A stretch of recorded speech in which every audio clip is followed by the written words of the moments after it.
Most people think being understood is safety. They think clarity builds trust. They think explaining themselves makes things smoother.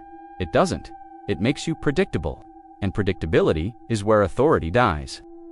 Here's the part nobody tells you.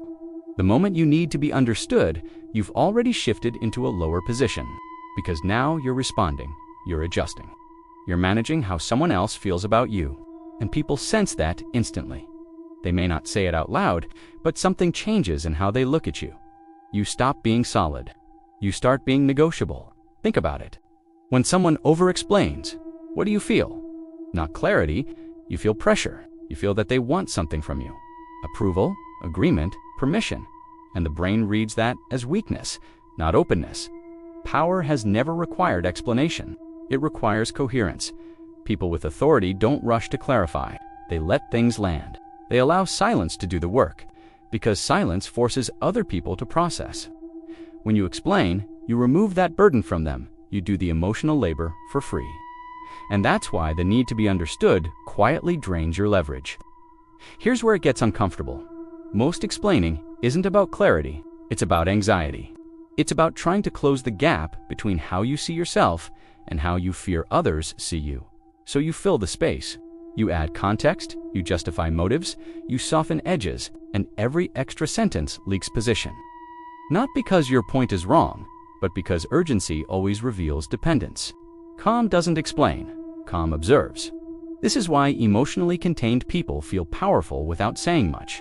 They're not withholding information, they're withholding reaction. And reaction is what people use to measure you. When you react quickly, you show where you're vulnerable. When you rush to be understood, you show what you're protecting. The strongest shift you can make isn't becoming colder. It's becoming less eager.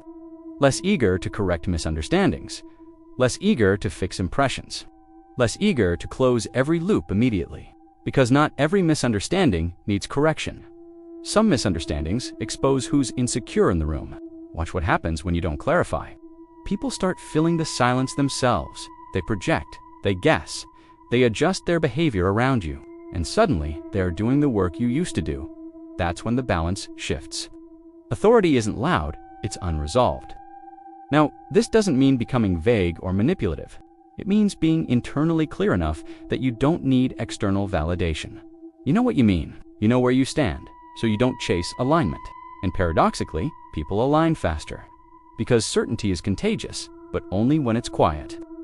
Think about the people who intimidate others without trying. They're not aggressive. They're not dominant. They're contained. They don't overreact. They don't over-explain. They don't rush to be liked. And that lack of urgency creates gravity. People lean in. They become cautious. They pay attention. That's real influence. If you want to practice this, start small. The next time you feel the urge to explain yourself, pause. Ask one question instead of giving a justification, or say less than feels comfortable. Let the silence stretch 1 second longer than you want. You'll notice something immediately.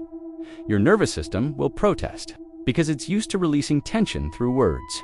But if you stay still, the tension moves outward into the other person. That's the shift. Power isn't force, it's pressure tolerance, the ability to remain steady while others try to resolve uncertainty. And the less you need to be understood, the more dangerous you become, not because you're threatening, but because you're unmovable.